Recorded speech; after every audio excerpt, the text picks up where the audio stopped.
Dr. Joel, you can start. All right. Good afternoon, good morning, and good evening, able excellencies and wonderful audience. We are here for another edition of the IIU African Conference.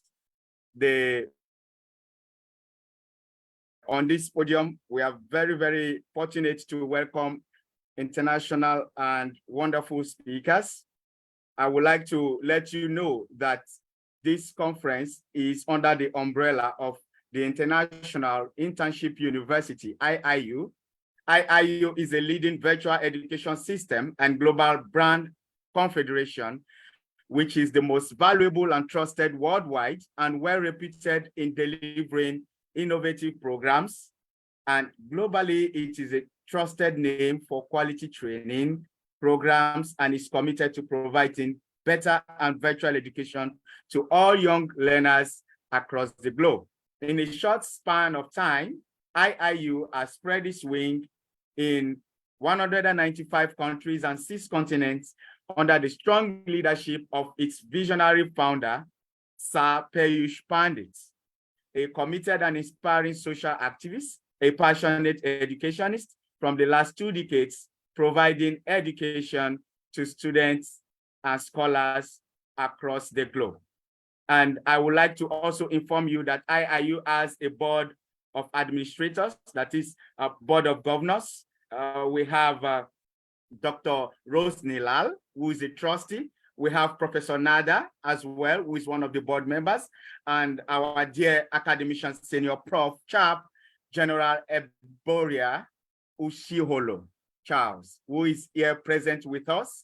And with this wonderful crop of management, I'm telling you, IIU is moving and overcoming boundaries. So without further ado, I would like to give the floor to Professor Charles to give us the opening address for this wonderful conference that has to do with learning outcomes.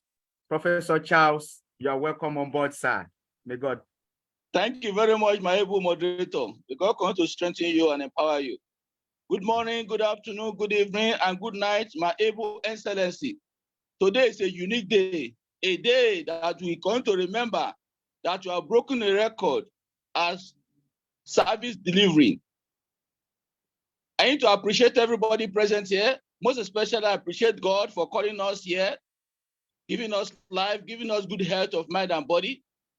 Call upon God the Father, God the Son, God the Holy Spirit to take absolute control over everything we are going to do here. So at the end of the period, glory and honor will be given unto him. Father, we tell us thank you. Thank you. Thank you, Jesus. Thank you. Today, we have a very marvelous topic, excellent topic as regards innovative approaches to enhancing learning outcome. Innovative learning approach is a way of learning that focuses on students and their needs. Learning outcomes, also known as backward course design, are measure statements that articulate at the beginning what students should know, be able to do, or valued as a result of taking a course or completing a program. Enhancing learning outcome should be looked at reality from a new point of view. We then need to understand the problem, define the problem, develop solutions, and solve the problem. By this process, the approach is innovative. Learning outcome helps to guide students in determining what and how to learn in the course. It guides the selection of teaching strategies, materials, learning activities, and assessments. It clearly articulates what students are expected to be able to know, do, and value as a result of the learning. An effective learning outcome is a clear statement containing a verb and an object of the verb of what students are expected to know and do. An effective learning outcome is action-oriented. realistic, and available and achievable. The audience must be able to achieve the learning outcome with the logistic of the course, time, the environment, etc. It clearly aligned with the course goal. Each learning outcome will support a course goal. It is the learner-centered, written from the perspective of what the learner does. An effective learning outcome aligned with the course contents, including assessments. It is free of ambiguous words, phrases, and it is appropriate for the level of the learner. The following will be useful to enhancing learning approach. Learn how to ask good questions. Use analogy in teaching. It helps learners construct abstracts.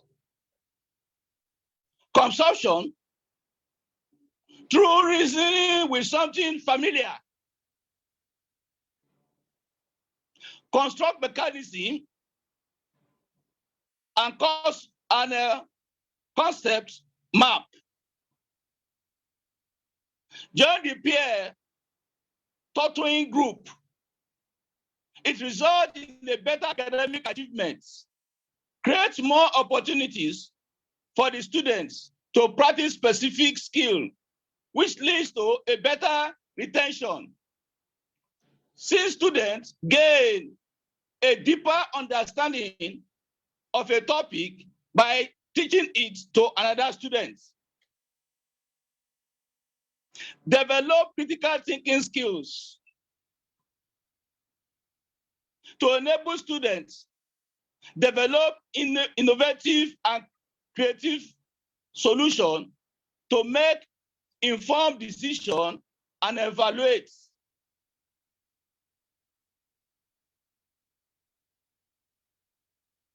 Use self-reflection in teaching.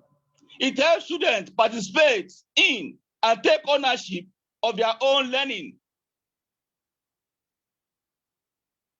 Use appropriate range of learning resources, textbook, software, relevant reading with videos, recording.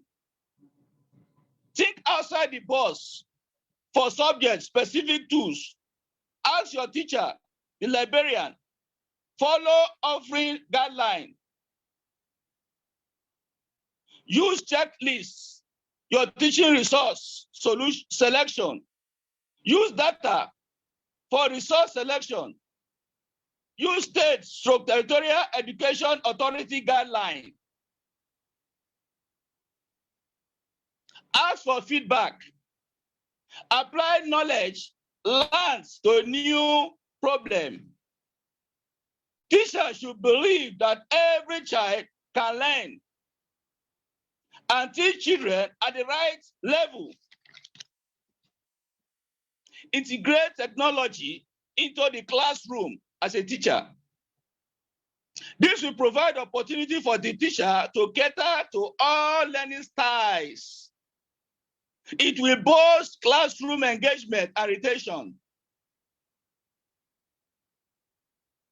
It will interest us to know that technology teaches collaboration, communication, and teamwork.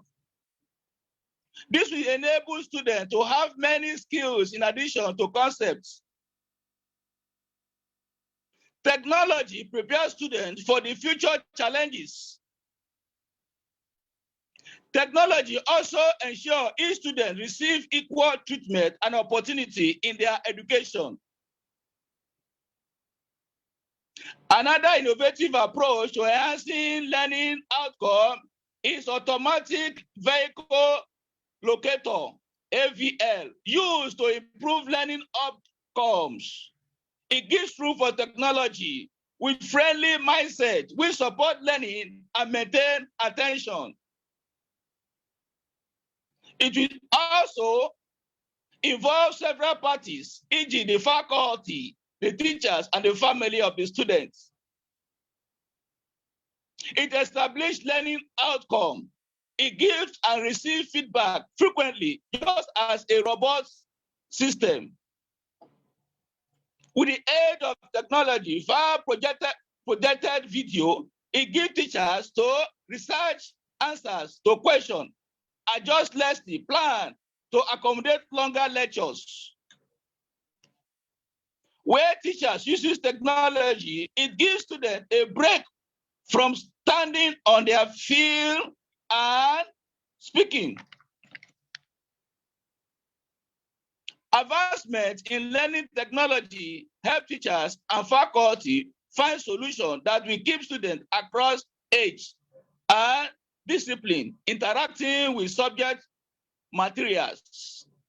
Some interactive technology includes online textbook, projector and sound system, smart boards, combination of projection and touch screens, desktop cameras, personal devices, laptop, tablets, smartphone. This will help students interact with concepts from their desks.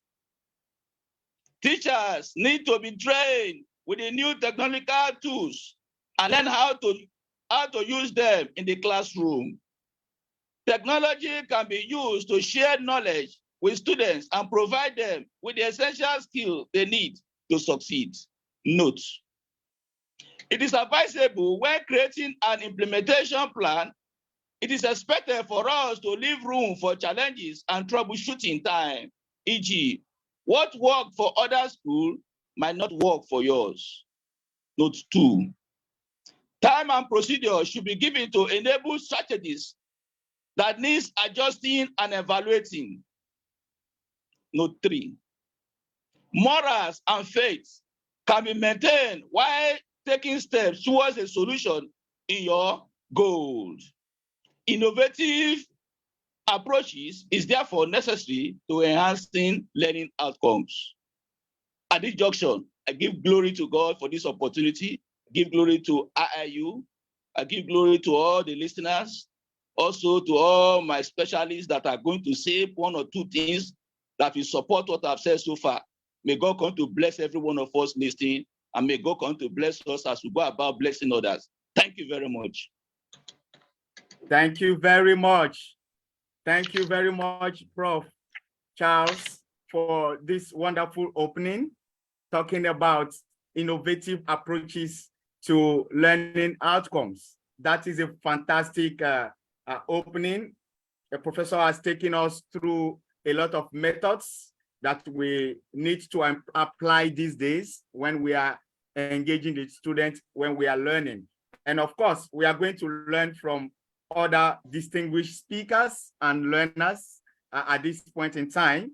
I would like to continue with the set of speakers that we have, wonderful speakers, international and able men and women. I would like to introduce our next speaker. And our next speaker is Prof. Nada Ratkovic from Croatia. She's an assistant professor on Faculty of Economics, Business and Tourism split, professor mentor in IVET School. She's a co-founder of IIU Europe, president of IIU Research Center, country director Croatia, board member IIU. She has some special feats in sciences, technology, innovation, research, statistics, math, informatics, STEM, ecology, SDG, economy, business, tourism, entrepreneurship, accounting, human rights. And she has special roles as professor, researcher, author, reviewer, trainer, coach, educator, international speaker, moderator, motivator, project manager, humanitarian, and social worker, computer informatics system, STEM expert, system manager, and designer of ERP, info systems, Microsoft Innovative Educator Expert, and Microsoft Global Mentor, certified accountant and certified ISO internal auditor, advisor in the Agency of Education and Training, active council member of the Operation Research, Association of Financial Professionals, a very active educator at the Center of Excellence, teacher for teacher, deserves many honorary doctorates, founder and coordinator of many national and global projects, examiners, e-twimney, scientist, STEM, entrepreneur, SDG. She writes scientific articles in domestic and international journals and works reviews. She's an editor board member in many journals and an external peer reviewer. She's an author and co-author of many university and high school books and handbooks, makes digital materials and books for cross-curricular topics, and makes columns for evaluation. On national and international level, she organizes conferences, training sessions, webinars, and workshops. For students, she's a mentor in national and international competition, statistics, STEM, SDG, etc. She works for humanity, peace, and gender equality in many organizations and organizes numerous humanitarian and volunteer actions all around the world. She works on women empowerment and women entrepreneurship on a national and global level. As a multitasking global educationist for the work, one of the most global awardees she is. She won many awards, recognition, diplomas, certificates, and medals for national and international achievements. One of the greatest global educators who inspire the world, deserve a place in the Golden Book. Many recognition for humanitarian and voluntary action, and she works with students with special needs and gifted students. Ladies and gentlemen, please welcome Prof. Nada as she gives us a presentation on the topic of the day. Welcome, Professor Nada. Thank you. Thank you so much, Dr. Joel. Thank you for the introduction. First, I want to thank our great Vice Chancellor, Professor Charles, for this amazing conference organizing for IIU Africa on a very, very important topic. So today we have a plethora of amazing speakers. And yes, we want to thank to our great founder, Sir Piyush Pandit, for this opportunity. And we today have with us like a great master of the ceremony, our amazing educator, Dr. Joel. So we start really great this event. And today we will have great conference, and you will see it today with us. Today, a very important topic on the innovative approaches to enhance student learning. So what learning outcomes? We know today, me sitting here in my home, in the comfort of my home, and I need to give a lecture. We do that in the time of the corona, in the time of pandemic, we were doing that and still continuing doing the webinars, master classes, and etc. So if we have a boring class, if we have a boring lecture, what will happen? So that voice of us educators need to be in the ears of the student, in the ears of the listener. We need to try to pay attention for each one moment, for everything what we are saying. So how long can our students today be concentrate if we don't use innovative methods? Today, innovation in education, we can say from the side of science, there is a positive, strong correlation, and that correlation can only influence the students' learning outcomes. Today, there's so many institutions, so many schools, colleges, universities that are providing the students academic, logistic, financial, media, social support to make that and do it through the college. And what I always say to the students, today with the university, you can find a great job, but without school, without education, you cannot do nothing. So here at IIU, we are really doing a great for the all students around the world, giving every day training sessions. So we want to prevent for our students to have completely programs. Our educators around the world need to have this program. So how we need to start? How can we bring, and if we have a lecture today, First, we need to make a motivational speak, something for the motivation. That is the introduction in our lessons. And we are doing that by the Bloom's taxonomy. Bloom's taxonomy is for us the framework, and it is really applied with all educators around the globe and in the teaching. It is necessary. So that framework, Bloom, has his main categories. Main categories are knowledge, comprehension, application, analyzing, synthesis, and evaluation. So we first start from the lower thinking skills. And when we start from understanding, we are moving to the higher skills. That is when we are making a lesson when we want to exchange many innovative methods in our, like example, 60 minutes. If we are doing a subject with digital, where you will use different digital tools, then like educators to achieve the outcomes, we need to follow the summer model. What is summer model? Summer model, like Bloom's has the main six categories. I will repeat again: knowledge, comprehension, application, analysis, synthesis, and evaluation. The summer model today has substitution, augmentation, modification, and redefinition.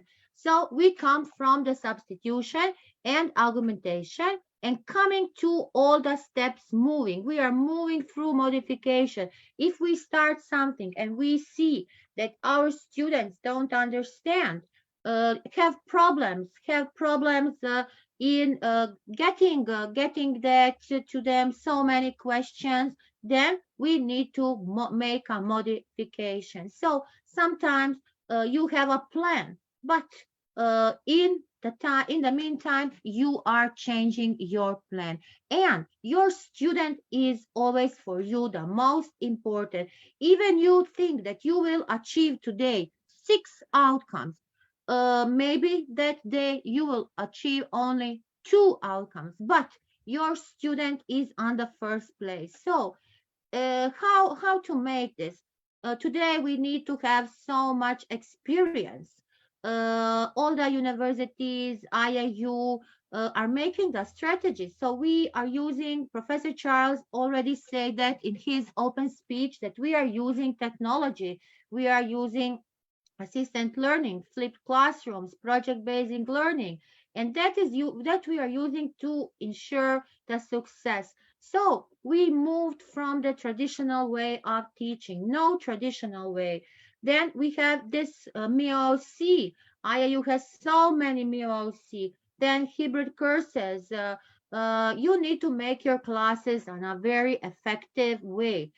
Engage all the students. Uh, you need to make plans. And I will say that that also needs a big revision. It needs a big revision, and that will lead you to the learning outcomes. So helping our students, we can do only if we use the innovative teaching methods. So what are that innovative teaching methods? That are the different methods you are using in your lecture, in your lesson, in your training when you are teaching. So we know that nowadays many teachers try to keep their classes as possible from one scenario to another scenario, helping the students, wanted students to get more involved in learning. So that is why we need a project-based learning. Today, projects and contacting, interacting, making a communication cooperation with the students all around the globe. So not only me from Europe, from America, from Asia, from Africa, we need to share our knowledge. We need to exchange our knowledge. So maybe I'm doing something on the way I think it is the best, but when you see, you be sure that you will always find somebody who is doing that on a different way. So Uh, I was before 1 month on one training for us in Croatia, and we get the same lecture. And you know that we get the same lecture, and we get the same. We need to achieve the same outcomes. You know, five groups make it on the different way. We like example, I'm a researcher. I like researching, so we using different digital technology, but all groups achieve on the different way. So we need, as Professor Charles already said, we need interactive lessons. We need to use VR, virtual reality technology. We are already using artificial intelligence, 3D printing, blended learning, not only project-based learning, inquiry-based learning, cloud computing, peer teaching, peer feedback. So today, here are we all educators, and it will be great to make a peer feedback. So personalized teaching. So let us do that. Let us do that, and let make this teaching really innovative. Using innovative methods, using digital technology, using ICT. We know the demands of 2023. We know today that we are at the end of this year. Chat GPT is on the number one. Let us think about the outcomes, what you can achieve by the Chat GPT. So check what you are doing and check with the Chat GPT. So I can talk a lot, but I want to say just one thing. Today, all around the globe, there are 63% students who are using digital tools. 75% are planning to go to have virtual lessons. Educational platforms, we have 50%.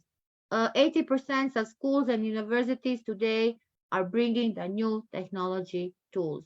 So bring our students, all need to give the benefits and bring it to our students.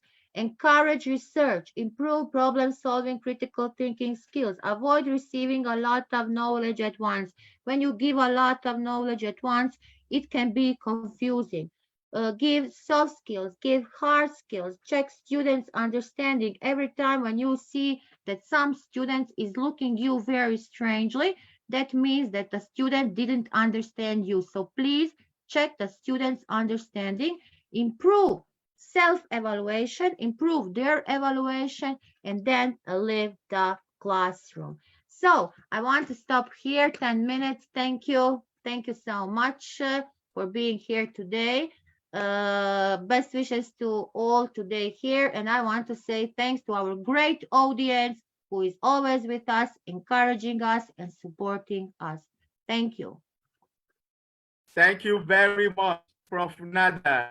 That was a wonderful and insightful presentation into the topic of the day. You took us through so many ways we can engage our children innovatively. You mentioned Bloom taxonomy, you mentioned technology, you mentioned ChatGPT, and so many other things. Very, very, very insightful. Thank you so much. You Thank always you. deliver anytime. We Thank appreciate you. you. We appreciate you. All right. So we move on to our next speaker for the day. And the person coming up next is Prof. Dr. Adeogun Joseph Kayode. Prof. Adeogun Joseph Kayode is an internationally sought after keynote speaker, multi-award winning, certified content marketing strategist, communications and leadership coach, certified public speaker, and career counselor. In his capacity as a certified and public speaking coach and career counselor, he had delivered no less than 100 keynote presentations and lectures at different online and offline fora that challenge audience to leverage their focus and pay attention to what matters most at work, career, and personal lives. That is why he is widely regarded as the go-to source on leadership, public speaking, communication, entrepreneurship, and management. As a seasoned and erudite scholar, he has 10 published books to his credit. He has written several articles and essays, which have been widely read. Some of his articles have been presented and published as editorials, reviews, opinion articles, and commentaries in over 20 different publications online and offline. Presently, Professor Dr. Adeogun Kayode is a Pro-Vice Chancellor Africa, Wisdom University of Leadership, where he also doubles as Professor of Leadership and Management.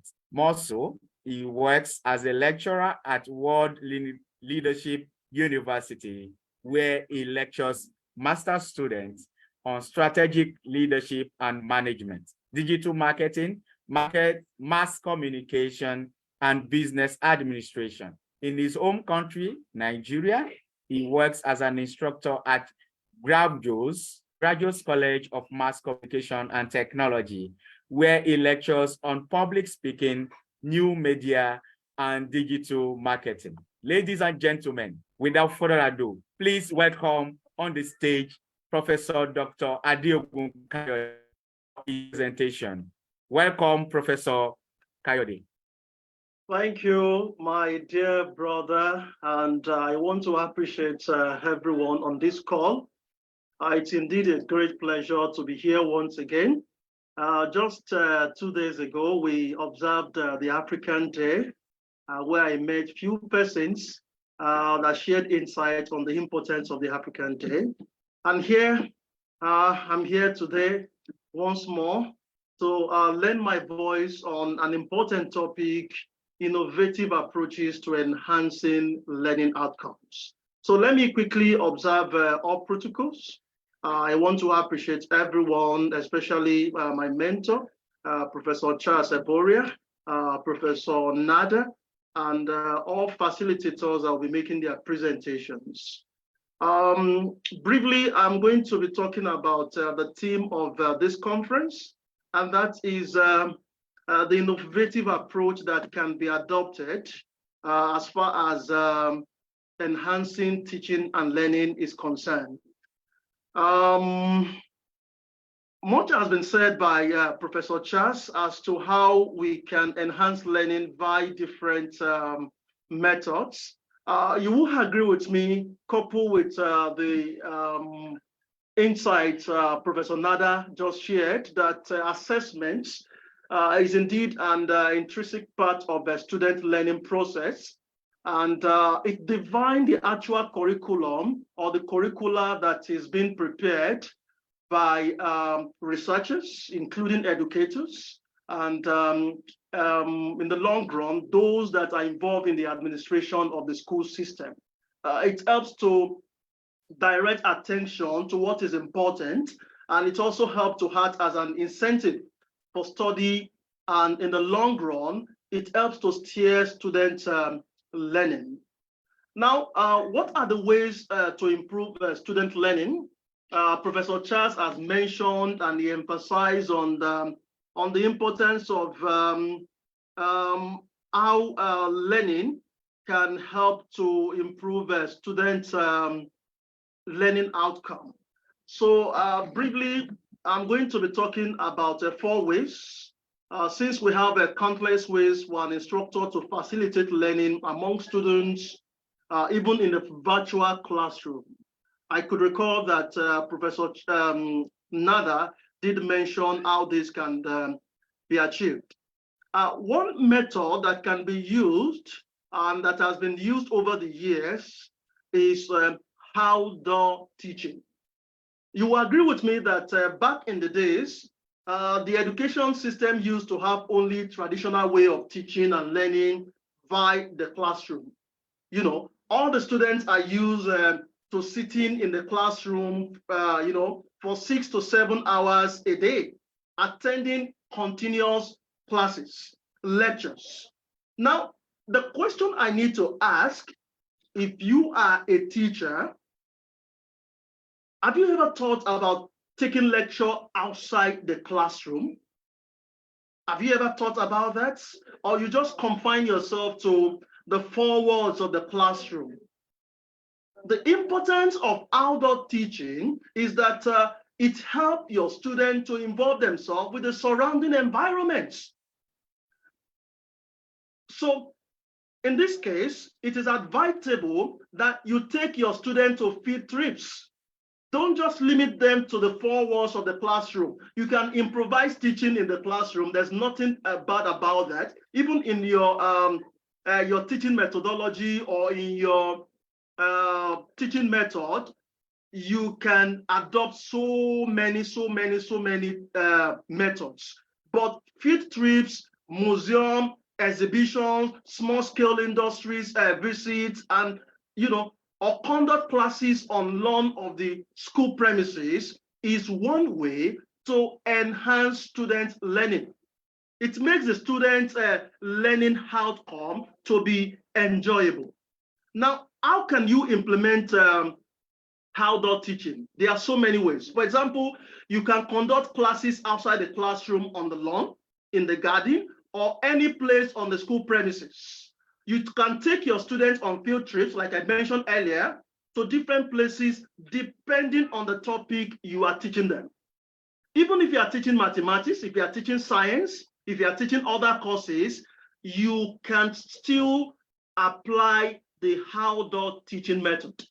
There is no subject, name it, that outdoor teaching method cannot be used or cannot be adopted.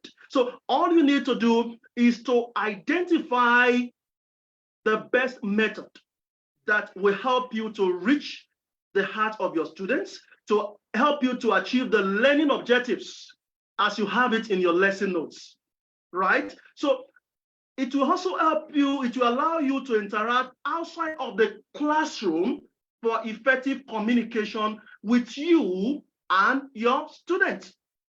It allows your student to observe nature, the surroundings, the places, all the objects of learning that you are using to pass a message. As you can see on the screen, you can take your students using your school bus to field trip for them to see, what you are teaching them in the real sense of the word.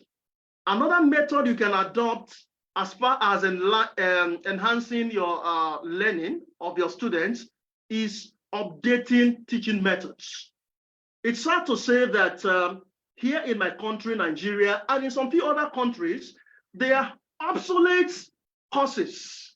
They are obsolete handouts of 35 years, 40 years ago that are still being used today in classrooms by lecturers. So updating teaching method is one of the ways to enhance student learning. It is very important that you change your teaching techniques in order to improve the learning outcome of your students. You see, the fact is this, from experience, most of the students do not pay attention because of the continuous theoretical classes, because they are used to your method of teaching. Hence, they easily get bored when you teach them using the same method. So in such cases, what can you do to improve their learning outcome?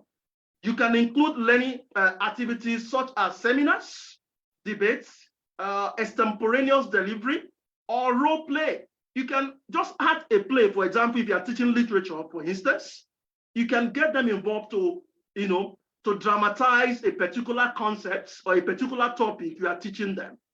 Learning games, and that is what we call in technology gamification. Learning style and group discussion is another way you can update your teaching techniques. So try to conceptualize strategies for different teaching methods, conduct learning activity in the classroom with the help of technology. I remember that Professor Nada mentioned the use of ChatGPT. But from my experience in my relationship with my students, some of them have abused the use of this AI technology. They plagiarized all the contents, hence the purpose is not achieved. So it is important that you also teach them how to make use of this learning tool. Focus on visual learning as they can retain information for longer period of time than words. Adopt different learning style of students, such as, Professor Charles mentioned this. You can use visual, you can use oral, you can use social, you can use physical to also teach your students. Yes, use of technology has been mentioned, and this is one of the ways you can improve student learning. Technology in the education sector has an important role in providing the best learning outcome for students. But from my experience, sometimes with conventional method, the students lack interest and confidence in learning. And this is what has been discovered in recent years. Students have expected that they use technology in their learning environments. And how can this be achieved? It will help your students in promoting their engagement for effective learning with the help of online tools. And also it will provide abundant information in the form of text, videos, images, graphics, documentaries, animation, maps, graphics, and infographics. Now, the last but not the least, because of want of time, is encourage learning. Now, let me ask you, have you ever seen student teaching in the classroom? Have you ever taken your time to allow your pupils, your students to teach in the class? It is a new approach for better learning outcome for your learners or for your students or your pupils, as the case may be. The fact is this, sometimes it is good to ask students to take some topic from the curriculum and teach it to the whole class. So with this, they will be able to overcome stage fear, or what known as a stage fright in public speaking or communication.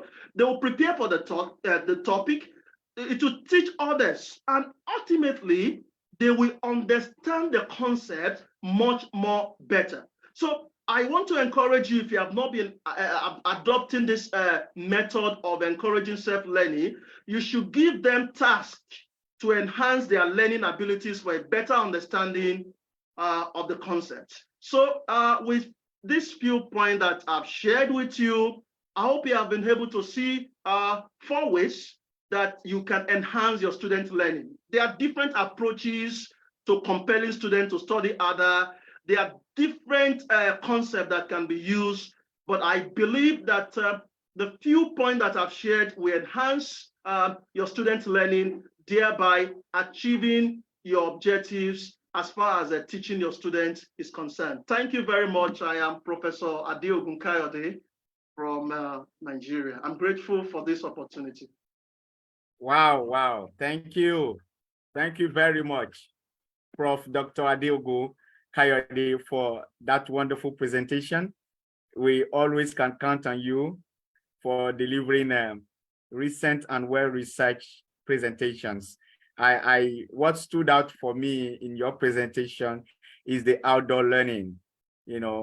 Today, because schools spend money to build classrooms, they feel that students should stay indoor and learn.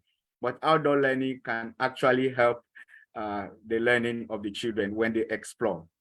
Thank you so much, Professor Dr. Kayode, for coming along with us in this program. I will go again to introduce our next speaker, this time around, all the way from Zimbabwe. And this is our dear Dr. Patricia Konde. She has a favorite quote, which is a mantra that says, "A candle loses nothing by lighting another candle." And she got the quote from James Keller. And our aim is to be that candle that brings the light into the world every day. And in her field of work, she has helped students and staff to become better versions of themselves in teaching, and has always seen that passion, the purpose and calling and ministry in the teaching profession. She's a versatile performer, self-motivated, result-driven educator, author, international speaker, social activist, country director, global educator, global advisor, global coordinator, and brand ambassador of different organizations. Dr. Patricia is a Harare-based educationist, and she's the head of academics at Lusitania Primary School. She has been in the teaching profession for the past 32 years, in public and private schools. She has worked in schools termed haves and the schools termed have-nots. Regarding resources, through determination and hard work, she has risen from being an entry-level teacher in 1991 to leading one of the RRA's top private schools. She has risen through the ranks of a senior teacher, head of department, deputy head, and now the head of academics teamwork and the head of academics. Teamwork has played a significant role in her climbing that ladder. She believes in leadership by osmosis, empowering and guiding the team to be self-leading, self-led, self-sufficient, and to upskill themselves. She's indeed a lifelong learner. And I will just fast forward and talk about our passion. Our passion lies in raising a child who is a global citizen. Our philosophy is not to leave any child behind. She possesses excellent communication and motivation skills. She's deeply committed to leading 21st century schools which provide holistic education to all. She is a change maker passionate about nurturing young people with the skills and confidence to change the world. This has made her get the African Award Excellence for outstanding individual achievements and exemplary contributions towards education in Africa.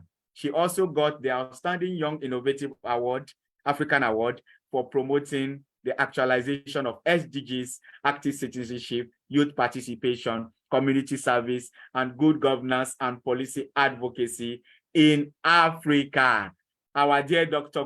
Patricia is married and she's a mother of 4 lovely children. Ladies and gentlemen, please welcome on the stage with me, Dr. Patricia Gonde. Welcome, Doctor. Thank you so much. Thank you for giving me this opportunity. Good morning, good afternoon, and good evening, everyone. I would like to acknowledge IIU, the founder, Mr. Piyush Pandish, and all the directors, and our Vice Chancellor, Mr. Charles Eboria of IIU, for giving us this platform to be sharing and collaborating with other global leaders from everywhere in the world. And I would like to thank our moderator for the introduction. Thank you so much. Yes, we are talking about learning outcomes. As an educationist, this is one of the things that we first do before when we are scheming and planning for our children in the class. You have to know what your outcome for the lesson should be.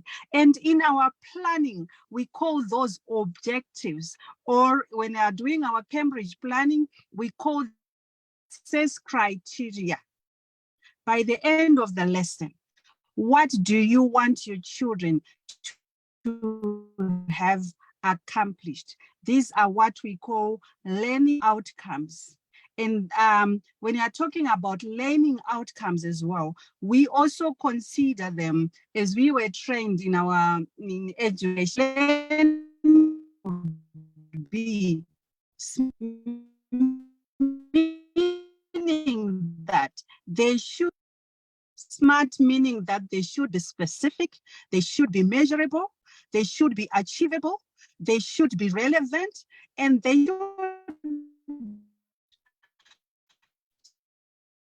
comes. It is very helpful for us to use what we call the SMART framework to ensure that our outcomes are specific, they are achievable within frame. And then how do we make these learning outcomes? How do we enhance them? One of the methods that I wanted to talk about, already my brother, Dr. Adiogun, has already explained. I wanted to talk about what we call experiential learning, which is a teaching approach, and it emphasizes on first-hand experience and reflection. Our children get bored if we go to if we use the traditional methods of teaching that we were accustomed for, whereby child is only the recipient and the teacher is using the lecture method, they get bored. That's why sometimes we have people getting problems, especially in classroom management, because you as a teacher, you are not delivering an engaging lesson. So experiential learning involves engaging students in hands-on real-world experiences that allow them to apply what they've learned in the classroom to practical situations. And these include, for example, after university, or if a student has not finished in university, they go for what we call internship. And in our primary school, we have what we call field trips, what Dr. Adiogun has already said. And then we have collaborative problem-solving activities that need to be done. So the importance of experiential learning. Experiential learning, it improves our students what we call critical thinking skills, because they have to think outside the box. They are given a problem and they are required to solve those problems in a real world situation. I can give an example of what we call continuous assessment learning areas that we do here in Zimbabwe, where our children are given a problem. This is a room, and you want to how much paint you need. As 10, 11 years, 12 years old, they have to measure. They have to find out where to go and buy. They go to the shops, they get a quotation. They have to apply. They have to apply formulas, the area, the perimeter, so that they can be able to buy the paint that they can use for the classroom. Or you take them on a busy road. This is a busy road. How are we going the problem? And then the children come up with solutions. First of all, they look at what is causing that road to be busy. And then they come up with solutions for making road not busy. So it improves so it helps to improve their analytic and problem-solving skills. And it increases their motivation, their engagement, because they're involved in the learning. So field trips and learning outside the four walls of the classroom can provide our students with valuable learning experiences. And these learning experiences, they enhance their understanding of the world. Right now, I know that IIU has organized a BICAP intercultural exchange program where where students from different parts of the world are supposed to be coming to India from the 27th to the 31st of July. That is what we call experiential learning, because those children will be exposed to outdoor learning with other children from different parts of the world, and it will help the students see how their concept they are learning in the classroom apply even when they go to outside countries.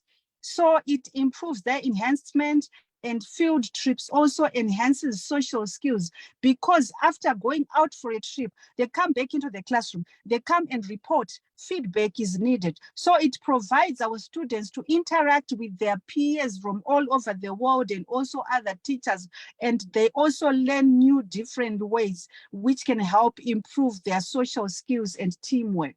And then another way I would like to talk about is what we call the flipped classroom, which is a method also which can be adapted in primary schools, and it can be used through video lessons, just 2 minutes.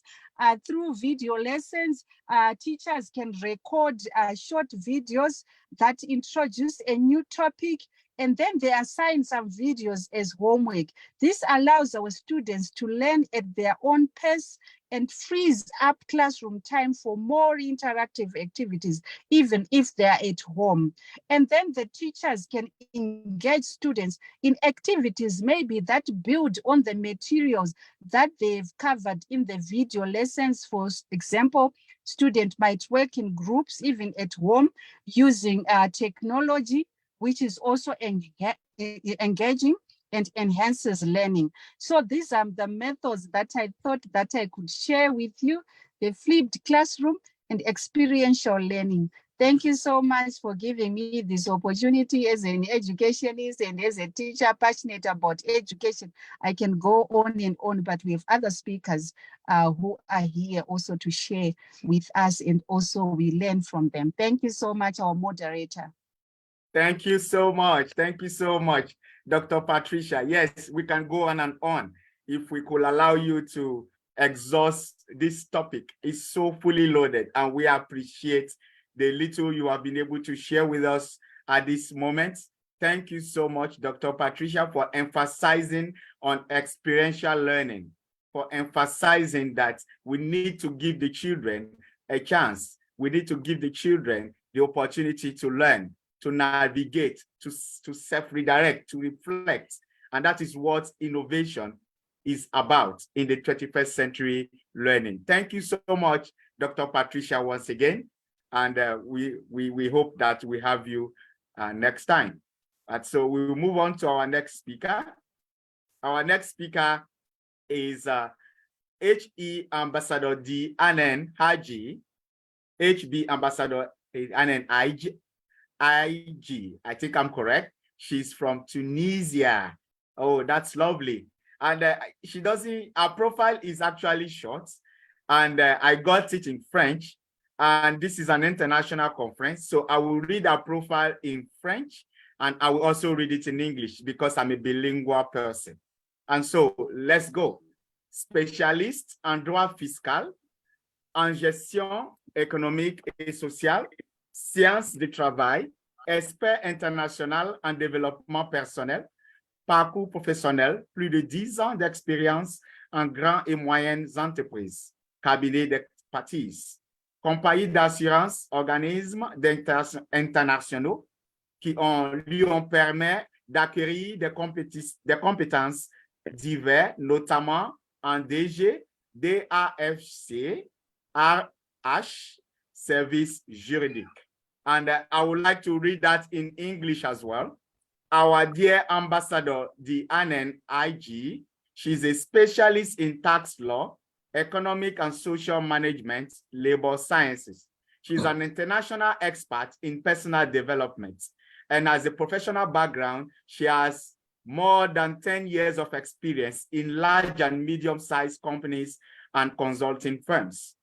She has experience and she has worked with insurance companies. International organizations have allowed her to acquire various skills, particularly in DG, DAFC, and in HR legal departments.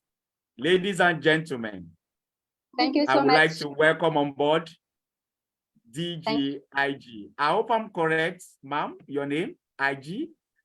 Yes, thank you so much, my dear. I am very happy with that meeting, Zoom International Conference. I am very happy for that opportunity. Thank you so much to my dear Excellent Ambassador of Dr. Yeah. Thank you so much to my friend, brother, and sister in my Africa country, and to all friends countries. My that's education. Among that innovation circular we have in the educational circular, for example, the Happy School was founded by one of the creative teachers, and it is one of the most successful educational circular today, it has resulted in achieving good results for the level of student, modifying their behavior, developing their passion for studying, developing their skills, and developing their talents. The Happy School curriculum is based on teaching with love by making the children happy while they are studying. For example, these teacher train a cat to learn, and it beg to interact with the student during that lesson. And this is what made the children more love and lesson give by that teacher. Whenever the weather is beautiful, this teacher the lesson is one school garden with the student. So that is has aptly accompanied for the student and their interaction with nature and environment in with they study. The children diction and rhetoric skills are also employed, and the teacher allow them the count among them, and the most creative group is chosen among them, and they are motivated with prizes. In addition, music and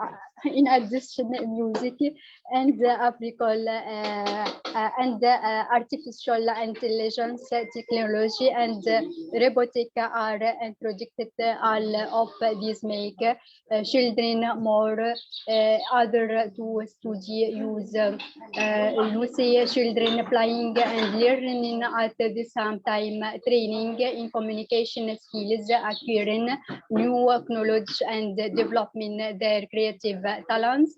The experience was one of the most successful educational curricula, and its results have resulted in the student level and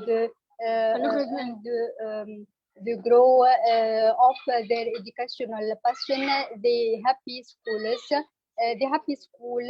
The happy school experience has become a role model, and this experience has begun to be generalized other schools. Thank you so much, my dear Excellence, brother and friend and sister.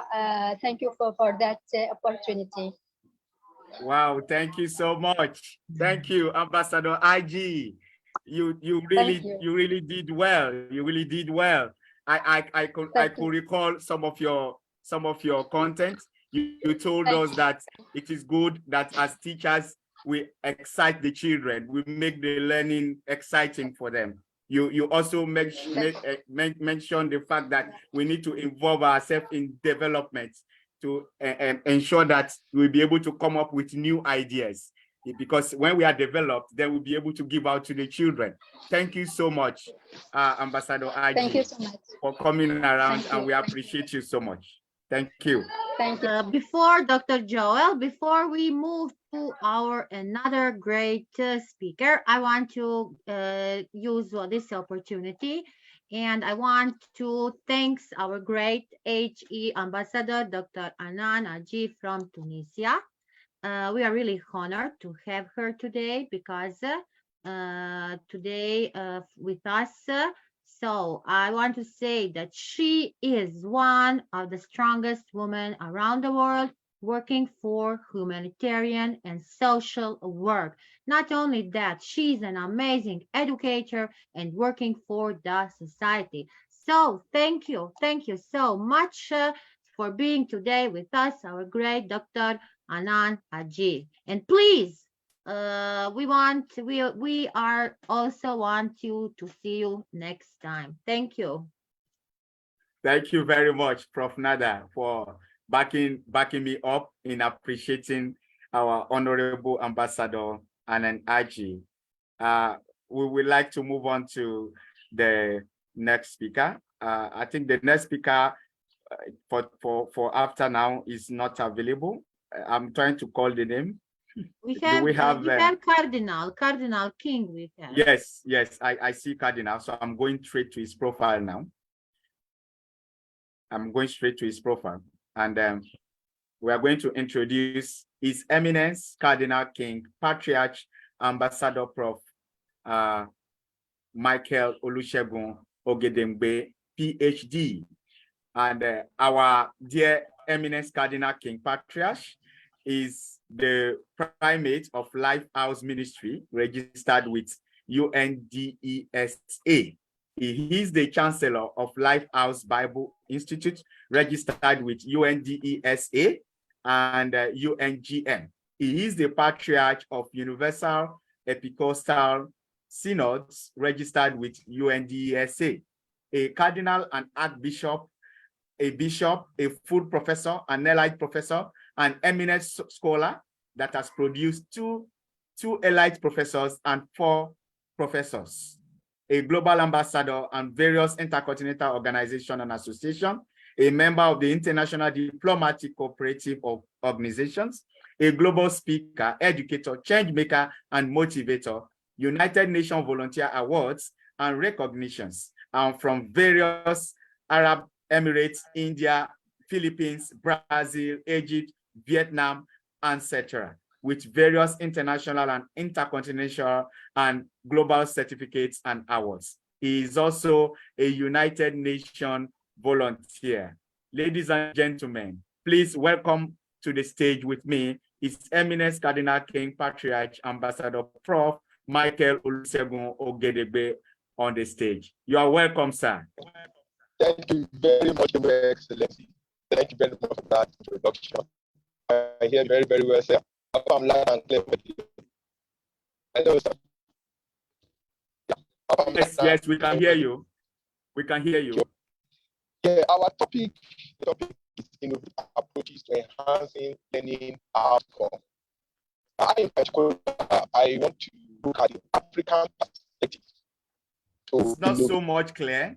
Your voice is not so much clear. Cardinal, can you move your headphones? We will hear you better. Try without that. Okay. Maybe you can try without the pin. Very well now. Can you hear me very well now? Can you hear me very well? Can you try without the earpiece? Can you try it without the speaker? Okay. Me very well now, sir. Excellency. Can you hear me very well? Yes, I think this is better. This is better. Okay, thank you very much, sir. I am looking at the innovative approaches to enhancing learning outcome. I'm looking at it from the African perspective. From the African perspective, not the global perspective. Looking at it from the African perspective. When we talk of innovative approaches to enhancing learning outcome, Africans are holistic to learning approaches. We look at it beyond the 4 walls of the classroom. Holistic education itself takes a big picture of the view of learning. It emphasizes the development of the whole person, intellectually, emotionally, physically, and spiritually. And the first point we need to just look at when the Africans are looking at innovative approaches to enhance learning is the environment. The environment.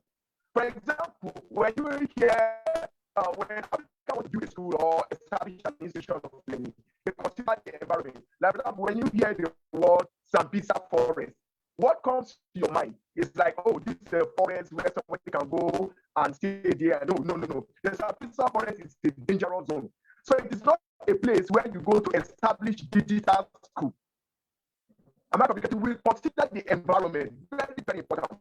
You don't go to get establish this because you say, oh, it is a forest. And now you go to establish a forest to go and establish an ecological research center. So we consider the environment, especially we Africans, when we are thinking of an innovative way to enhance learning outcome. We always consider the environment. And also, we don't consider water zones as areas where you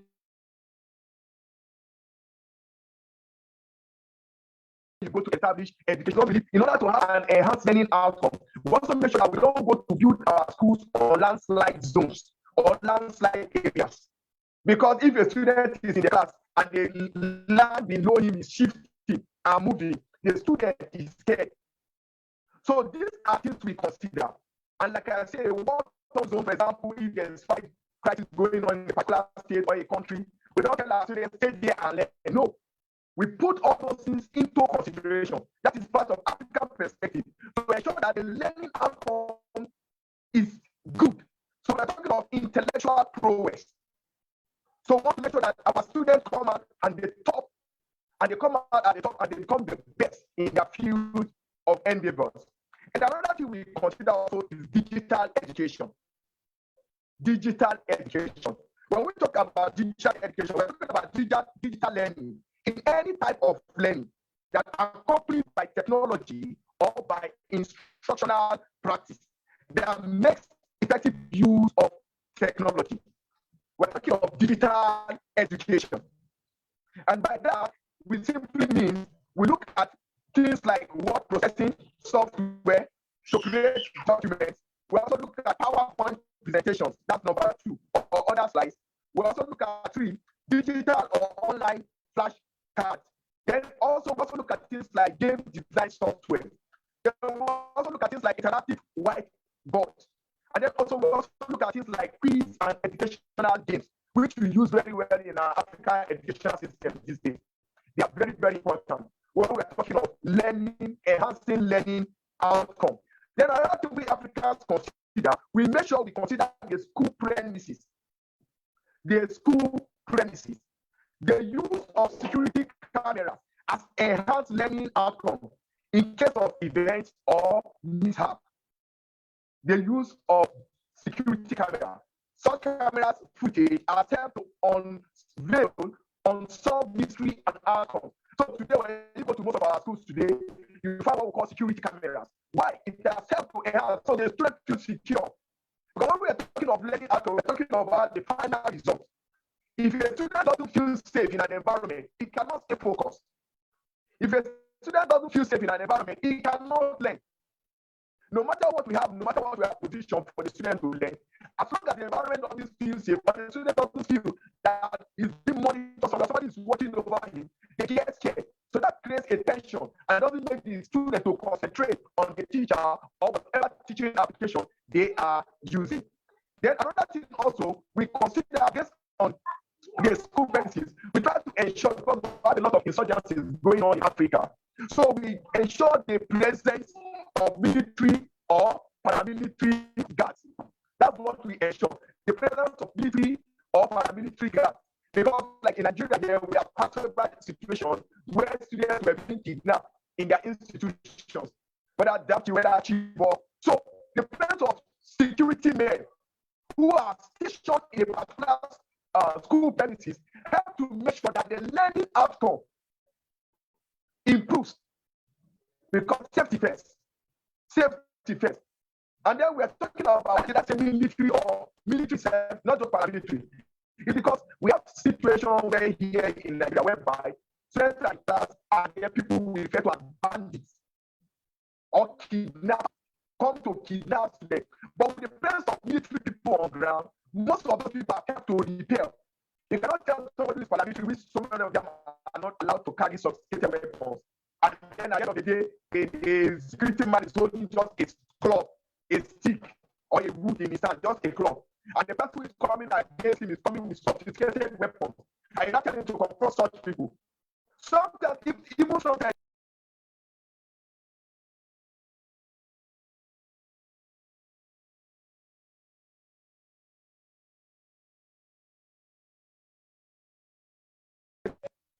school learning outcome. Are you getting me? Now, another thing again is that a lot of student well-being, that's another point we need to consider, the student well-being. Most student well-being have been affected. For example, in terms of student well-being, we talk of fellowship. Fellowship, that is praying hours, whereby students have the time to sit down and pray together as a family. They have the time to sit down together and seek the face of God concerning some matter. And even as federal government of Nigeria, like the government of my country, I called on several people and said, we need to pray. We need to pray. So when students feel safe, because we Africans don't know with our religion, we don't joke with our tradition, we don't joke with culture. So this particular fellowship helps to secure their spiritual well-being. Then also there's this SDG goal, which we talk of zero hunger.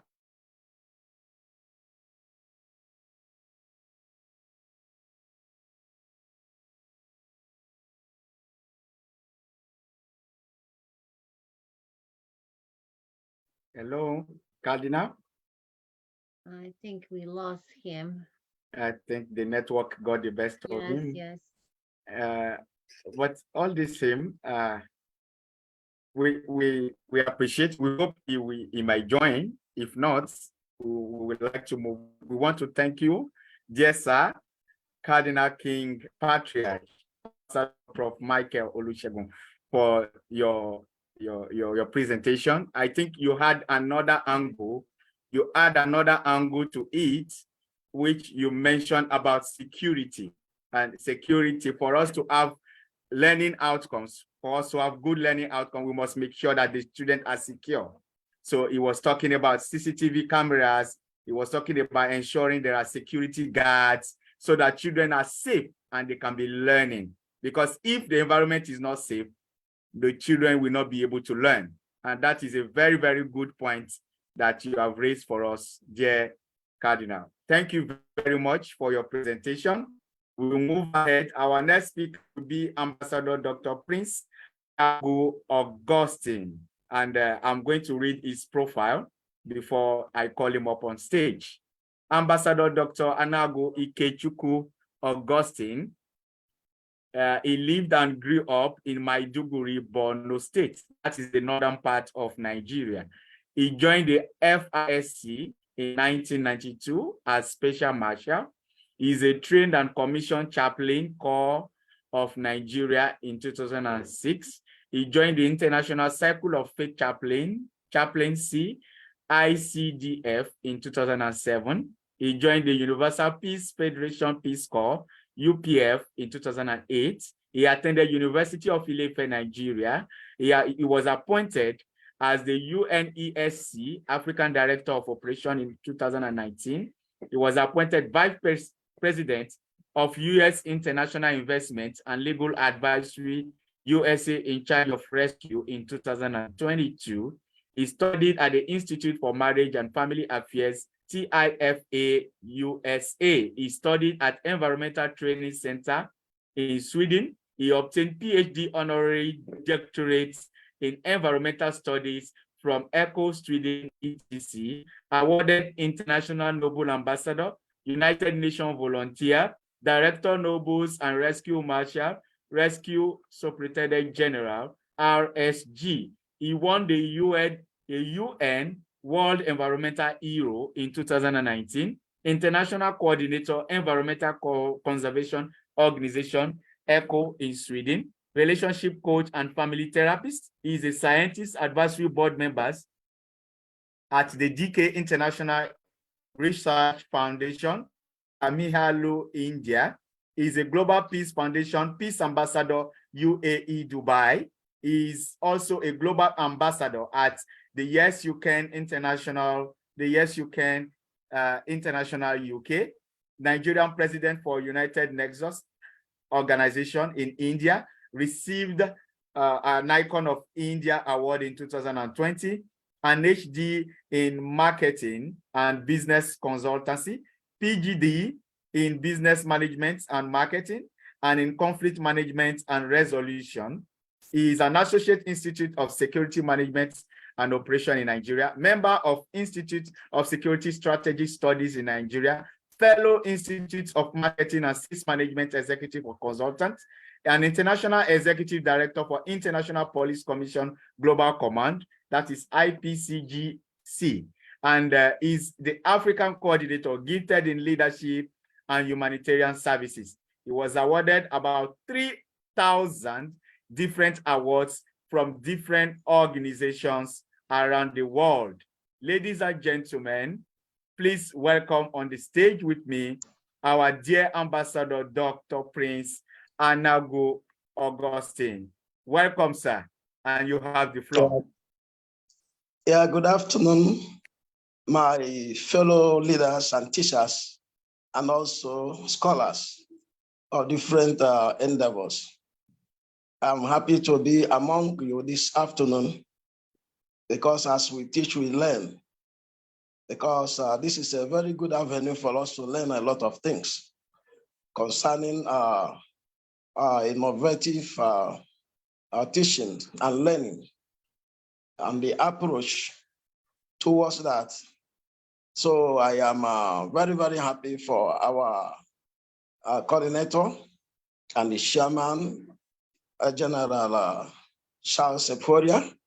I thank you all, the coordinator of this very day, and all that have spoken. I'm going to the topic of this very day. I know that there are 5 main pedagogical approaches, being the constructive approach and the collaborative approach, reflective approach, integrative approach, and inquiry-based approach. These approaches, I think, they are not even enough if we did not do some research on them. And in an integrated curriculum, such as a problem-based learning, students need to develop a number of learning skills and competencies.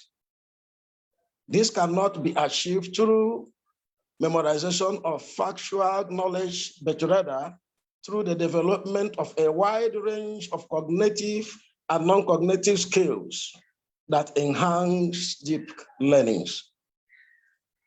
I know that the aim of this very conference is to provide students and teachers with the learning approaches and learning strategies that enhance deep learnings. Well, I have already reviewed current literatures, as my strength may be, in this area, and explore current theories of learning in my capacity and use my experience with some medical students in a number of universities to get about 12 tips concerning this very approach. And in what I have got out of that 12 tips, number 1 is to learn how to ask good questions. Because some students will be in the class and they don't ask questions. And as far as students don't ask questions, it means that that student is not learning anything. Or maybe that very student have an introvert attitude. But it is the work of the teacher to make sure that such a student is contributing in whatever that is going in that very class, or else he or she as a teacher may have a dull class and at the end of the day have dull students. So as the students are asking questions, even the teachers will be asking the student, and student will be asking. That is interaction. Then use analogy as one of the strategies. That is number 2. Number 3, you have constructive mechanism and concept maps. Number 4, join a peer tutoring group as a teacher. Some teachers don't mind to join. They are not worried about, they believe that whatever they know, according to the level and the class they are teaching, is what they're supposed to know. No, when you join others, your own experience have to be widened and broadened. So a peer group of tutoring group is very, very important for teachers. Not even only teachers, even a peer group for the students. Because I notice that some students are more open when they are in their peer groups than when they are facing the teacher. Number 5, we develop critical thinking skills. Some students cannot think well, and as their teacher cannot even think well. That is why their name will be as you are today, as you are yesterday, today, and forever. They continue teaching using the same strategy that was used in 2012, maybe in 2000, or maybe in 19th century. Continue to use it up till now. And that is why many big schools are failing, because they have some people who are not, some teachers who are not innovative. So students and teachers must develop critical thinking. Critical thinking will help the students to memorize on whatever he or she has been taught and also know what to do. Think higher than the level that he or she may be. There was a time when I was in primary school, then our teacher began to explore us with what we are going to have in our secondary. And he helped all of us. When you get into the secondary school, you all written that they are teaching you is what you have already known.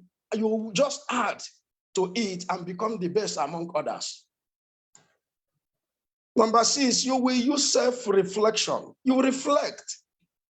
Number 7, use appropriate range of learning resources. Appropriate range of learning resources. Number 8, ask for feedback. Number 9, apply knowledge, learn to new problems. Apply knowledge, learn to new problems. Number 10, practice learning by using simulation. Practice learning by using simulation. That's what I like in what United Nations is doing by having best diplomats. These best diplomats, they are giving tasks to research about another country. Even when they are not in that country, they will be given a target. They are going to give a point. Maybe you are going to research about armed proliferation of Russia when it started and the harm that it has caused. You are not in Russia, but you have already know how everything is. If peradventure you are sent to Russia any day, you are going to be a very good ambassador over there. That is all about simulation. 11, learn by doing and serving learning. And the 12, learn from patients. I told you from medical students, they learn from patients. They ask patients, they learn their experiences. And so whoever that is practically experienced, according to your areas of concentration, because it is very, very important. In this very area, you will see some engineers who graduated, maybe have first class as an engineer. But that engineer might be automobile engineer, but he or she don't know how to fix ordinary plug. Practice makes perfect. You will see a building a contractor who is an engineer, but they don't know how to fix block. At the end of the day, if you employ them, they go and employ those who we call, what they call it, who did not have any certificate about education. They will go and employ them. Those we call illiterates.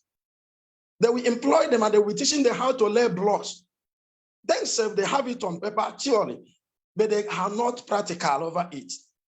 So it is very, very important that practical experience will be added to whatsoever we are doing now in this very education. Many people have spoken about that. Take the students to some places. If it is fishery, take them to waters where these very fishes are coming. Let them see how fish are caught. Let them even know what is involved, what is inside the fish. These fish have names, gills, gallbladder, and the rest of them. Let them know about it, so that they will not be speaking from unknown place. They will be telling you what they know. And anytime they become fishermen, they are going to be good. Anytime they become doctors, they are going to be, because they are always in the hospitals seeing what doctors are doing. Not that they are reading it on books, not that they are seeing it as a history or story, but they know about it. They have participated in different hospitals and they are with the doctors teaching them, and it was practical. And then when they come out, they become good doctors. So my dear friends, my summary, I will like to congratulate everybody, the participants on this very program. And then I can say that practicing each of these approaches by students and teachers and applying them in day-to-day learning and the teaching activities are commended for optimum performances. Thank you very much. May God bless you all. Thank you very much. Thank you so much, Ambassador Dr. Anago Ikechukwu Augustine. Thank you for sharing with us some of the tips that our educators and our teachers could put in place, some methods that they could put in place to ensure that children are learning. Thank you very much for lending your voice to this presentation. We appreciate you, dear sir. Thank you very much. Thank you. And then we move to the next. We move to the next speaker. Our next speaker is Ambassador Ki Tidiane from Burkina Faso. Ki Tidiane from Burkina Faso. And Ki Tidiane is a young ambassador and distinguished leader in the world of human and social development in Africa, in particular, and in the world in general. A person very polyvalent by intervening in many domains of intellectual and professional life, very important in our human society. And so Mr. Tidiane has got his first level diploma at University of Ouagadougou, preciously called Joseph Kizebos University of Burkina Faso. Then, during all his life, professional and intellectual, he has worked as professional autodictator in different domains, such as human and social domain, as volunteer in humanitarian service throughout the international organization, association, and non-governmental organization and institution. He has worked as a peace volunteer of the International Federation of Global Peace Organization, IFGPO, accredited by the United Nations. By his quality of Ambassador of Peace, he was appointed as representative coordinator of World Organization for Human Rights and Peace, WOHRP. And Mr. Tidiane, fast forwarding, he also worked in the post of Director of Commission Department of Integration of ONG, VAO, that is Voice of West Africa, in humanitarian domain based in Ivory Coast, that is represented in many countries in Africa today. And lastly, I'm going to say that he has a special document and a independent consultant of His Excellent Mr. Frederick. He's an international consultant in international relations and cooperation in international relations, and he is a trainer in the system and international management in gestion of projects and the questions of resolution of conflicts in the entire world. These are a few words of profile of Mr. Tidiane, and we would like to welcome Mr. Tidiane on board for his presentation. Ambassador Tidiane, you are welcome on board. Thank you for joining us. You have the floor.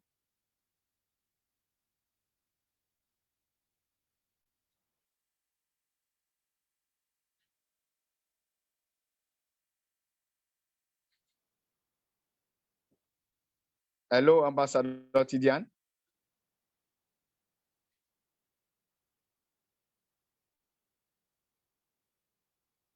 Can you hear me?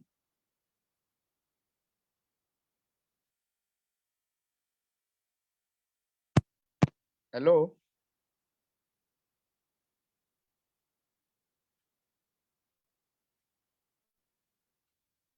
Ambassador Tidiane, are you on the call? Okay, he's there. Ambassador Tidiane, you have the floor. Tidiane Key, please, you have the floor. Please unmute yourself. Unmute yourself. You are muted. Can you unmute yourself, sir? You don't hear us. I had actually sent him a message earlier that he will be coming next. I don't know why. Okay, we have HRM Prof. Simeon, who just joined. I think Prof. Simeon, you can come in now while we await Mr. Tidiane. HRM Prof. Simeon Peter Olushola Gbeleyi And by the way, Professor Simeon Peter has a good news for us. When I spoke with him earlier, his wife delivered a bouncing baby. And it's a good moment to share the joy with you, sir. Professor Simeon is a renowned global healing minister, professional complementary and alternative medicine, CAM medical doctor, deputy reigning monarch, United Kingdom of Atlantis, UKA, a new decentralized sovereign country. He is a professional complementary and alternative medicine doctor.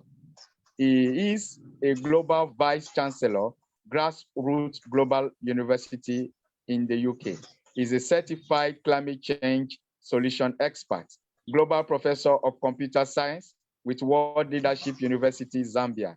He's a professor of peace and conflict management with Yeshua International University of Theology, England and USA. He is a global professor as well with IIU. Ladies and gentlemen, let's welcome Professor Simeon, who is a father plus today because he just welcomed another baby into the world today. Congratulations, Professor, and you are welcome for your presentation. Thank you very much for the opportunity, my honorable moderator. I really appreciate that's Dr. Joel. And I also appreciate IIU for this wonderful privilege given unto me to be able to make some, let me say, presentation today. And I also appreciate the entire African team, our very own Vice Chancellor, Professor Shas. I appreciate our founder, Peyush Pandit, and then I appreciate all the African team and everyone for this privilege. Actually, today is a day of joy for me as our moderator, Dr. Joel, has just said. I've been very busy since morning, and as you can see, it is. I just try to quickly before the program. I've been on the road since. Today we are discussing on a wonderful topic which says innovative approaches to enhancing learning outcome.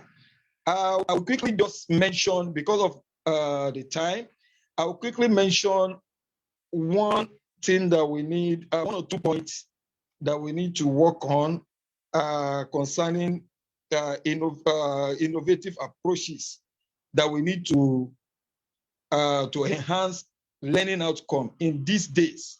Number one is I would like us to correct our evaluation method. We have wrong evaluation method across the world. Very wrong evaluation method. Why? Most of the evaluation method that we inherit in the educational system in Africa and across the globe are not perfect. Some students are deprived of being well evaluated. And at the end of the day, they gave them a wrong score. And at last, they will say they failed. And not knowing that these students, they are the ones that are performing best in the field. They are performing best and better in the field. At times, we will have used our own inherited, let me call it inherited evaluation method that we met in education system. We will have used it to grade students. They will write exam, all this usual way of evaluating students. So they will write exam, they will do this, they will do that, without considering individual differences. Individual differences. There are some students that will have a kind of tension during writing of exams, writing of tests, or whatever. And that doesn't mean the child is a failure. But our evaluation system has already judged the child as a failure already. And looking at the results, that kind of child we have. They will say the child came up with F9 or failure and so on and so forth. Not because the child is not intellectual or is not good enough, but because he has been deprived of privilege of good evaluation method. So if we can look into our evaluation method today, we can enhance a good learning outcome. We are misjudging the performances of students with the present evaluation method that we are using across the globe. So we need to look at it and give it a kind of overhaul. Why? So that many students that we are looking down on, we have given them wrong grade and so on and so forth, just because of their individual differences. There are sometimes as well that some students, they don't like collective training. Don't like collective training, talk of collective evaluation. Now, when you evaluate them collectively, at the end of the day, they failed.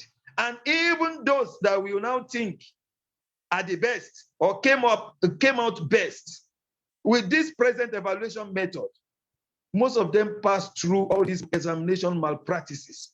Most of them bribed their way to the top. And it's because the evaluation method is not practical and realistic enough. That is the reason why many, even parents, are encouraging their students or their children for special center, special assistance, and so on and so forth across the globe. So our evaluation method needs to be worked on if we want to have a very good learning outcome in this era of education system.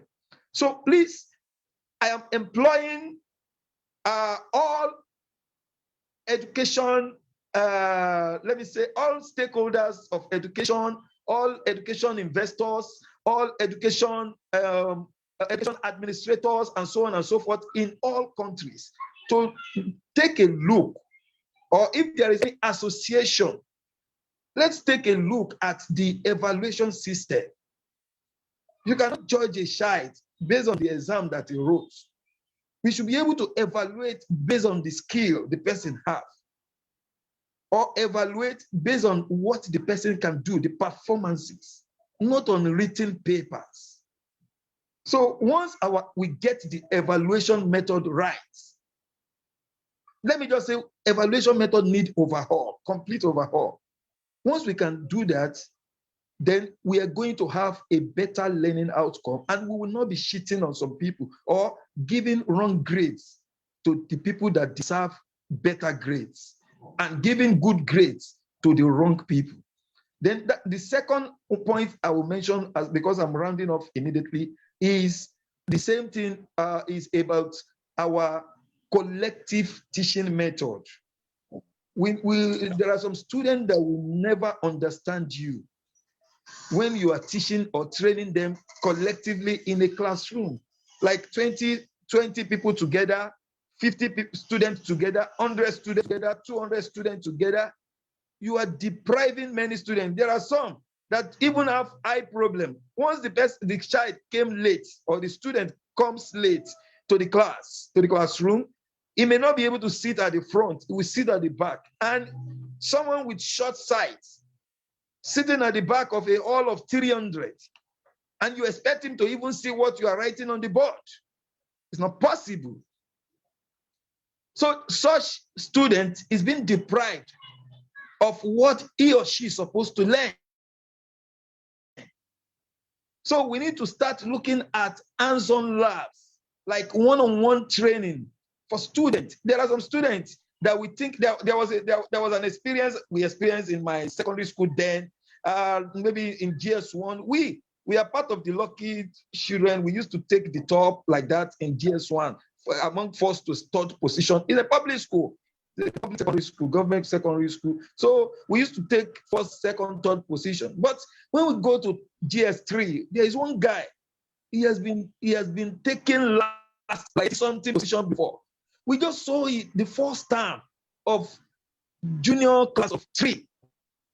We just saw the result. We just saw him coming to take the first position from we. Let's look at it. What is the problem? We were even thinking maybe the parent has gone to bribe the teacher. This guy, how can he come and take over first position from 33? Something is wrong somewhere. At the end of the day, when we find out, we discovered that the parents got a private teacher for him that has been taking him one-on-one on a private basis.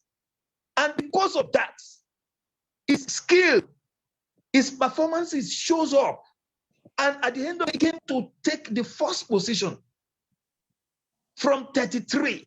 You understand? Why? Because that kind of guy is not assimilating anything. In a group of 50, 100 students in a class, he's not assimilating anything. While in GS1, it took 33. GS2, 33 position. But because of the engagement of a private coach that took him one-on-one, he came from 33rd position and took the first position. What's the difference? The difference is that he was exposed to one-on-one training, not a kind of collective method of training. And at the end of the day, the guy today is a pharmacist. He's successful, assuming he didn't have access to a private one-on-one coach, then he will have been evaluated. At the end of the day, they will say he's a failure, or they even drop him out. That you, GS1, 33 position, GS2, 33 position. Some parents will even abuse him. What of you? Don't you see your mates? And do they have two heads? You understand all those things like that? Comparison. So we have individual differences that we need to look at if we want to have a better learning outcome. Number one is work on wrong evaluation that need overhaul. Our education system in the entire world needs a serious overhaul. Then number two is let's work on our teaching, let me call it environment, like teaching methods. And if we can be practical more or pragmatic enough, then students will catch up and they will remember. So I don't want to take much time because I still have a lot of things to go and attend to. So, but thank you very much for the little privilege given unto me. I think with with 1 or 2 points of mine, I'm able to say something better that will enhance learning outcome in this our era. Thank you very much. God blessings. Absolutely, absolutely. Dear Prof. Simeon, we appreciate you for squeezing out time to be here with us and sharing your own bits of advice and your presentation on the topic at hand, innovative methods to improve learning outcome. You talked about assessment, that we should be able to look into our assessment. And you also talked about the collective method of teaching should be improved upon, which are very, very key in enhancing learning outcome. In the assessment type, we have the formative, we have the summative. While these kind of assessments are going on, innovation should be applied into them so that children can learn better. And by the time we are teaching our children, we should be able to personalize the learning. We should be able to target every child uniquely so that their individual needs are met. Because we know that as human beings, we are all different and we are unique, and then as such, schools need to employ more methods to be able to reach the learners at their point of need. Thank you so much, Professor Simeon, for sharing valuable lesson with us today. We appreciate you, sir. We appreciate you. Thank you very much. And looking at the people on the call, I think we have already had so many. We have exhausted the list of speakers. Looking at the attendance now, we don't have any other person on board. I would like to once again, on behalf of the International Internship University, IIU, with the founder, Peyush Pandit, sir, and our dear Vice Chancellor, Professor Charles Obiora, for giving us the opportunity to again share and educate ourselves this month on the platform of IIU African Conference. And this month's conference, the theme is a very, very challenging one because we need learning outcomes. We really need it because what are our children becoming? What are our students becoming? In the next 10 to 20 years, the world of work will change. How are we preparing these children to be able to meet the demands of the day, to be able to compete in the global world? We have artificial intelligence, we have machine learning, we have so many robots coming up, and Elon Musk just came up with a robot wife and all that. How can our students cope with all of these trends if we don't employ innovative methods to be able to educate our students? And we thank God, we appreciate our able speakers who have in one way or the other dealt with this topic today. We appreciate our dear Professor Nada, who was here with us. We appreciate Dr. Patricia Gonde. We appreciate the Cardinal who came around. We appreciate Professor Anelgu. We appreciate Anen Haji from Tunisia. We appreciate Professor Dr. Kayode Adeogun from Nigeria. We appreciate so many other speakers that word will fail me to mention at this point in time. We appreciate all of you. And at this point, I would like to hand over the position, the mic to our dear Vice Chancellor, Prof. Charles, to give us the closing remarks, and that will be the end for today's conference. Thank you very much, everybody. Raising up his hand. Who is that person? Who has not spoken among the speakers? None. Everybody has spoken. Okay, thank you very much, my friends. Everybody has spoken.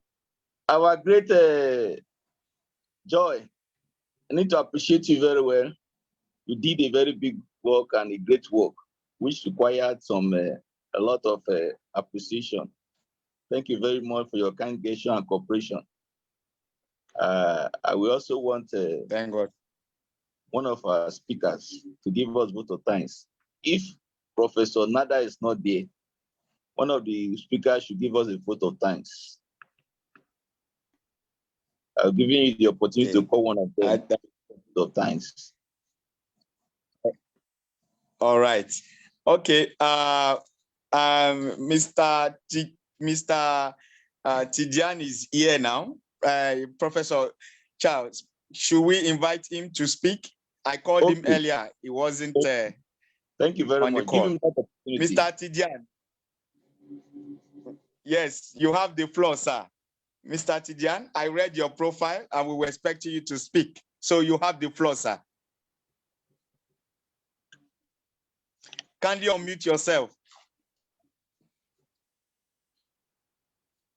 You are muted. You are muted. Kindly unmute yourself, sir.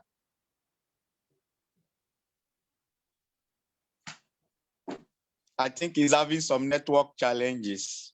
Okay. I think he's having some network challenge. So we will invite, okay, Professor Nada is here. Okay. Yes, Professor Nada is here. Vote of thanks. Okay, yes, Okay. let us, we Professor come. Nada, please. Yes, no problem. We come to the end of the great session, the great IIU Africa conference under the leadership of our Vice Chancellors, Professor Charles, an amazing work. Thank you. Thank you, great Dr. Joel, for being a wonderful master of ceremony. No words to express my gratitude to our sir, Piyush Pandit, for giving us this opportunity, for giving us great IIU and all amazing guests, speakers here today from wonderful Africa. I want to say once again to all Happy Africa Day. Because after a great session for the Africa Day, today again a new session. Dr. Patricia, you were wonderful. Ambassador Dr. Prince, Professor Simeon, our great Cardinal. We lost you, but we understand you all. So all for the Prince, all who were today with us, and our great audience, who was two full hours with us in this great session. We learned today a lot about the innovative approaches for the learning outcomes. Each one speaker had to give great opinions. Great Professor Adelgun, wonderful. He wants to took the kids, the children outside. I like that. I like the nature. Professor Adelgun, at my work, I have a big park, so I'm also doing that with my children, with my students. We like to go outside. So today we share the knowledge, we learn a lot, and that is very important. That is why we are here. Once again, thank you. Thank you so much, respected Vice Chancellor, Professor Charles Bodia, for this great conference. And please keep continuing doing these great sessions, because this is very important, and this is the way how we are together, because we know that sharing is caring. So great, Dr. Joel. Congratulations. You were today wonderful. We didn't, and today, you see, we didn't have network issues a little. So today we have a very, very smoothly and great session. Thank you. Thank you so much. So, Professor Charles, till our next conference, stay safe, stay blessed, and let's continue learning and growing. And dear audience, Exactly. now for 30 minutes, we are starting with a new session, IIU Europe. So please continue being with us and supporting us. We will. Thank you very much. But Prince Dr. Anagu should give us closing prayer.